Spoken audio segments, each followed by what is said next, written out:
Here's a question we get from Indiana renters and rental owners almost every week. Where do I get a proper month-to-month rental agreement without paying for it? Today, it is the Indiana month-to-month rental agreement.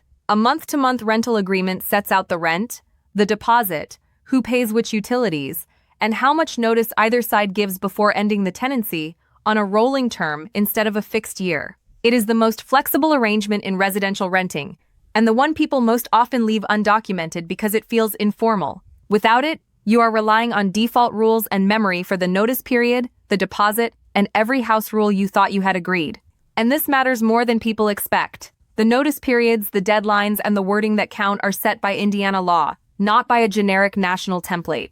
The version on our site is built for Indiana, and the page walks you through the Indiana rules that apply to it. You complete the fields right in your browser and download a finished PDF, properly laid out, ready to sign and serve. It is free, and there is nothing to install.